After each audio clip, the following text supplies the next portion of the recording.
Filoteia, parte 2, capítulo 3. Segundo ponto da preparação, a invocação. A invocação se faz do modo seguinte: tua alma, sentindo a Deus presente, deve compenetrar-se de um profundo respeito e reputar-se absolutamente indigna de sua presença. Todavia, sabendo que Ele te vê, deves pedir-lhe a graça de o glorificar nesta meditação. Se quiseres, poderás servir-te de algumas palavras, breves, mas ardentes, como estas que são do profeta rei. Nunca me arremesses de tua presença, ó meu Deus, e não tires de mim o teu Espírito Santo. Esclarece tua face sobre a terra. Dá-me entendimento e observarei a tua lei, e aguardarei de todo o meu coração.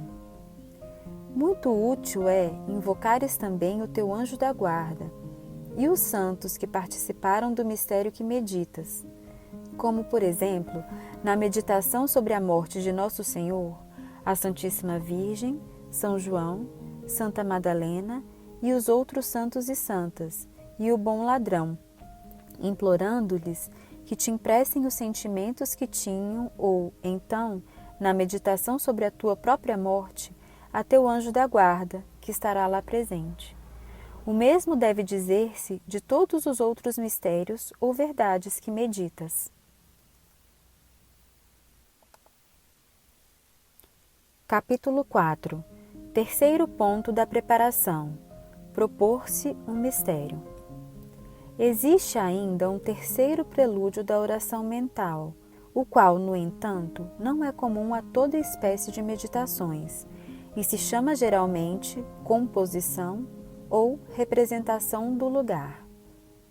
Consiste numa certa atividade da fantasia, pela qual nos representamos o mistério ou fato que queremos meditar, como se os acontecimentos se estivessem sucedendo realmente ante os nossos olhos. Por exemplo, se queres meditar sobre a morte de Jesus crucificado no Calvário, farás uma ideia de todas as circunstâncias como os evangelistas nos descrevem, quanto aos lugares, pessoas, ações e palavras. O mesmo te proporei acerca dos outros objetos que os sentidos percebem, como a morte e o inferno, como já vimos. Tratando-se, porém, de objetos inteiramente espirituais, como a grandeza de Deus, a excelência das virtudes, o fim da nossa criação, essa prática não é tão conveniente. É verdade que mesmo aqui se poderia usar de alguma analogia ou comparação, como vemos nas belas parábolas do Filho de Deus. Mas isso tem sua dificuldade, e eu quisera que te ocupasses com exercícios simples e não cansasses o teu espírito procurando semelhantes pensamentos.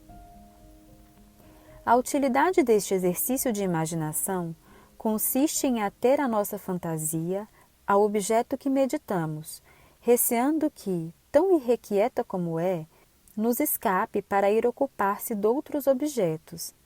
Estava quase a dizer-te que deves proceder com ela, como um passarinho que se fecha na gaiola, ou com um falcão que se acorrenta ao puleiro, para que fique aí.